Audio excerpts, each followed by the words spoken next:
Have you ever stopped to ask yourself why you feel this uncontrollable urge to respond? To justify? To explain? To prove something all the time? We live in an era where noise has become the norm. Everyone talks, everyone shouts, everyone wants to be heard, but no one, absolutely no one, wants to listen. Worse yet, no one can stand silence, because silence is uncomfortable. It exposes, it reveals, it offers no escape. Now tell me, how many times have you responded impulsively? How many times have you regretted speaking too much? How many times has your need to take a stand put you in a position of weakness? This is not a coincidence. This is conditioning. You were taught that speaking is power, that silence means consent, that if you don't react, you are being weak. They lied to you. Nietzsche, one of the most dangerous thinkers in history, saw this the opposite way. For him, true power is not in speaking. It is in restraint. It is in self-mastery, in silence filled with intention. Because silence, when used wisely, is a weapon, and one of the most lethal. He said that the will to power, this vital force that drives human beings, does not manifest in those who shout the loudest, but in those who remain unshaken in the face of chaos. While everyone drowns in words, the true master observes, waits, calculates, and when he decides to speak, the world listens. This video is not just about Nietzsche. It is about you, about what you have been avoiding to face within yourself, about the fear you feel when staying silent with your own thoughts, about how your need to speak, to be validated, may be keeping you weak, dependent, manipulable. It's a tough conversation, direct, but necessary. So, before we continue, I challenge you. Stay with me until the end without interrupting this silence that begins to form within you, because what you are going to hear today may not be something you are ready to listen to, but it is exactly what you need. Nietzsche was not just any philosopher. He did not write to please, much less to be easily understood. He wrote, as one throws knives, not to kill, but to awaken. And one of his most powerful, yet often misunderstood ideas is the will to power. Many people think this will pertains to domination over others, imposition, external control. But Nietzsche was talking about something much deeper, the mastery over oneself. True strength, according to him, is the one that allows you not to react. Yes, that's right, not to react. The modern world associates power with quick action, immediate response, constant readiness. But Nietzsche knew that this is merely a reflection of an enslaved mind, dominated by impulses, by the need to prove one's worth in the eyes of others. The true Übermensch, the overman, is the one who has transcended this compulsion. He does not react automatically because he is no longer a hostage to his own vanity. He does not need to explain himself, does not need to defend himself, because he is already enough. Reacting most of the time is surrendering. It is demonstrating that the other has access to your emotions, that they can unbalance you, that they can elicit an immediate response from you. And Nietzsche teaches us that by yielding to reaction, you reveal your weaknesses, your wounds, your insecurities. Silence, on the other hand, is a shield, but not a passive shield, a shield of presence, of firmness, of a mind that knows that true control is internal. Do you want to have power? Then learn to contain.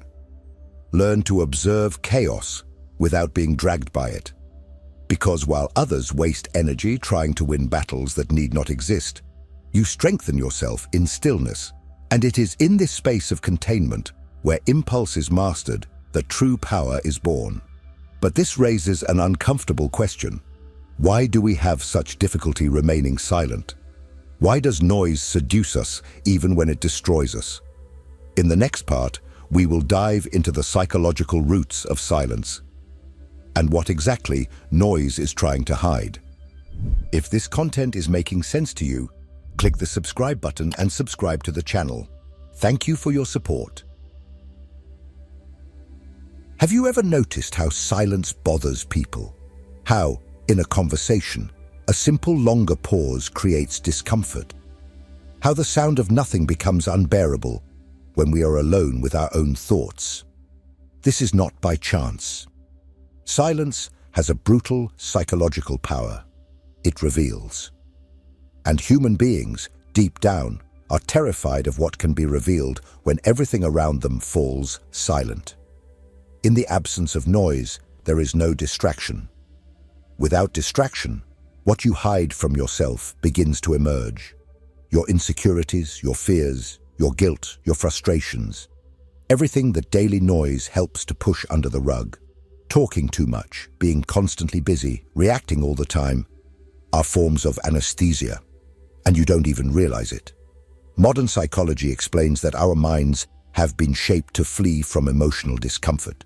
We react, we talk, we fill every space with words, music, notifications, anything that keeps us away from the abyss of inner silence. Carl Jung once said, "What you resist persists, and what do we resist the most? Confronting our own emptiness." Nietzsche knew this. He understood that modern humanity is sick, not from an excess of pain, but from an excess of distraction, from being lost in empty discourse, in cheap opinions, in ego battles that serve only to feed a superficial identity. And silence, it breaks this illusion. It forces you to face who you really are without the veneer of words. That's why true silence, the kind that comes from awareness, is so powerful. It demands courage. Being silent is not passivity. It is resistance. It is rebellion against a world that has taught you that value lies in what you say, not in who you are. Silence breaks this cycle. It paralyzes the social game. It returns your sovereignty over yourself. But here's the key. Silence, by itself, is not enough. It needs to be directed, channeled. It needs to be strategic. In the next part, you will understand how silence can be used as a weapon, not to attack, but to dominate, to conquer. It's time to learn the power of strategic silence. What separates a silent fool from a silent master? Intention. The former is silent out of fear, the latter out of mastery. And here lies one of the harshest truths about power. Those who do not master their own silence will never master anything. Nietzsche did not see silence as an escape. For him, being silent was a movement of superiority, a form of affirmation of the will to power.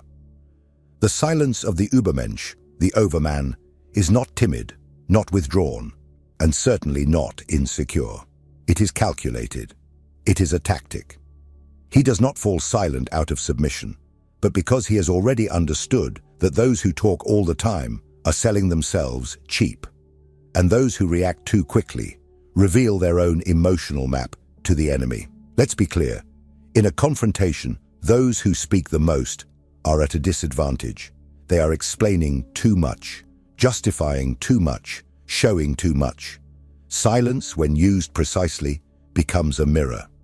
The other begins to speak for you, to project, to destabilize themselves.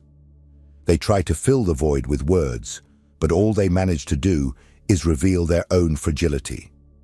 Have you ever seen a leader who doesn't need to raise their voice, yet still dominates the room? Have you ever been in front of someone who, with a single glance or a prolonged silence, made you rethink everything you were about to say? That is the power of strategic silence. It creates tension, and tension is the territory of influence. You don't need 1,000 arguments when you master the time and space of a conversation. When you control the rhythm, when you decide when to speak, and most importantly, when not to speak. In social psychology, this is known as non-verbal status communication. Individuals with a greater perception of power speak less, take longer pauses, and measure each word as if it were gold. Because it is. They do not try to convince. They make others doubt themselves. This is not a gift. This is technique. And Nietzsche understood this intuitively. Silence is not absence, it is amplified presence. But for this weapon to work, you need something prior, a firm foundation, a space where silence is not empty, but dense. And this only arises in one place, in conscious solitude. In the next part, we will explore why solitude is not the enemy of the strong human being, but the cradle of their transformation, and how silence truly becomes powerful when it arises from an internal and impenetrable place. Most people fear loneliness as if it were a sentence. They avoid it, disguise it, anesthetize it. They fill every minute with stimulation, every space with company, every silence with noise. Because being truly alone means facing oneself without distractions. And this, for many, is unbearable. But Nietzsche saw loneliness through a different lens, not as punishment, but as a privilege. As a sacred space where the spirit strengthens, where individuality ceases to be a draft and begins to become a masterpiece. He who cannot endure solitude does not love freedom, he wrote. And that phrase cuts deep, because deep down, everyone claims to want to be free. But freedom requires a strength that few are willing to develop. The ability not to depend on the validation of others to exist. The courage to be whole, even in the absence of witnesses. The silence that arises from voluntary solitude is not empty. It is alchemy. It is in this space that you begin to hear something that the rush of life never allowed you to. Your own voice, your true needs, your unresolved anxieties, your deepest desires. Everything that routine has stifled, everything that society has stifled, everything that you yourself have avoided.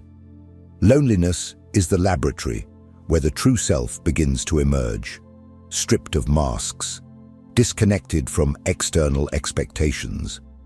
Nietzsche believed that the superior spirit is recognized by its ability to endure isolation. Because in isolation, it does not break, it reveals itself. It does not weaken, it reconstructs itself. The ordinary man flees from loneliness because it confronts him with his own internal chaos. The strong man seeks it because he knows that only by diving into this chaos does he discover inner order. And there is a crucial detail. It is from this solitude that strategic silence, the one we spoke of earlier, gains real density. Because it is not just about being silent to appear powerful. It is being silent because you have already won within, because there is no longer desperation for acceptance, for visibility, for response. Silence now is not a shield, it is an extension of your presence. But there is something even deeper. Silence, when it comes from conscious solitude, not only protects, it heals, it cleanses, it removes what is unnecessary, dissolves what was trapped, reveals what was hidden. It makes everything that is noise die from exhaustion. However, there is a point where this force intensifies even more, when silence becomes not just a refuge, but a language. A silent scream that echoes louder than any word. In the next part, we will explore why silence at certain moments speaks louder than any speech, and how to make it your most powerful message. If what you're hearing resonates with you, you'll find real value in my ebook, Beyond the Shadow. It breaks down Jung's core ideas and gives you tools to understand yourself more deeply. Link is in the pinned comment. There are moments when silence is not just the absence of sound, it is absolute presence. It occupies space like an invisible giant, suffocating the environment, disarming egos, tearing off masks. It imposes itself without needing to raise its voice. And when that happens, there is no discourse that can confront it. Because while words can be contested, true silence is uncontestable. Nietzsche understood this with brutal clarity. He knew that there is a force in omission that destroys more than any argument. Well-placed silence is a denial, an affront, a verdict. When you choose not to respond, you are not just abstaining. You are saying, with brutal elegance, you do not deserve my energy. This is not arrogance, it is hierarchy. In a world where everyone is desperate to be heard, those who choose not to speak automatically elevate themselves. They do not compete, they dominate. And that is why well-used silence is one of the sharpest expressions of psychological power. Think of a discussion. When someone falls silent in the face of provocation, the other becomes desperate. They try to poke, they try to pull, they try to force a reaction. Because silence reveals something that most fear, that the other is at peace. And there is no more powerful weapon than serenity in the face of an attempted attack. Silence becomes a mirror. It reflects back to the other their own lack of control, their own ridiculousness, their own anxiety. But be careful. This is not about being silent out of omission or cowardice. It is about knowing that you have the power to destroy the other and choosing not to do so, because you have already won. And this victory is invisible to shallow eyes, but deeply felt by those who try to hurt you. Silence also has another role. It amplifies what is said. A word placed in the midst of a long silence carries a weight that no lengthy phrase would have. It is like a precise strike after a long pause. It impacts more. It marks more. Nietzsche said that words are merely symbols for the relationships of things to each other and to us. Silence, in turn, is the symbol of the unattainable, of that which is beyond language. It is the territory of those who no longer need to justify themselves. But there is a final stage where this power reaches its most refined form, when silence is not just a weapon, it is identity. When it becomes your way of existing in the world. When you master the art of silence, not as one who hides, but as one who has transcended the need to prove anything. And it is precisely here that the essence of what Nietzsche called true strength resides. The power that is not displayed, but felt. In the last part of this video, we will close this journey by revealing to you what it truly means to live as someone who carries silence as a symbol of power. And we will ask you a final question that you may never have the courage to answer. Are you ready for that? Silence is not for everyone. It demands something that few are willing to develop: inner solidity. Because being silent while the world screams is an act of war. A war against the ego, against the addiction to validation, against the impulse to react to everything that pokes us. And that's why most fail. Most talk too much, react too much, expose too much, desperately trying to prove a worth they have not yet found within themselves. Nietzsche knew, those who need to explain all the time have already lost. Those who need to defend themselves against everything are still not at peace with anything. True power is silent because it already is. It does not seek approval. It does not rush. It does not need to convince. And when you reach that point, when silence ceases to be an effort and becomes your natural state, something changes. People listen to you differently. They look at you differently. They feel your presence without you saying a single word. This is not mysticism. It is psychology. It is energy. It is mastery. But don't be fooled. This path is lonely. It requires you to swim against the current of urgency, haste, and collective hysteria. It demands that you endure the discomfort of emptiness until you discover that the emptiness was actually full of you all along. And that's when everything changes. You stop reacting impulsively and start acting with intention. You speak less, but when you do, you change the environment. You stop chasing being heard because you understand that those who have something truly to say do not need to chase an audience. Now tell me, will you continue to get lost in the noise, or will you learn to use silence as a weapon? Will you keep giving your power to anyone who provokes you? Or will you regain control of your own mind? If this video challenged you, if it made you confront something within yourself, I want you to comment down below. I choose silence. Just that. Those who understand will know. Those who do not understand, it doesn't matter. And if you are ready to continue this transformation, don't stop here. The next video is also important, much more than you imagine, because your evolution does not wait, and the world needs your strength in silence.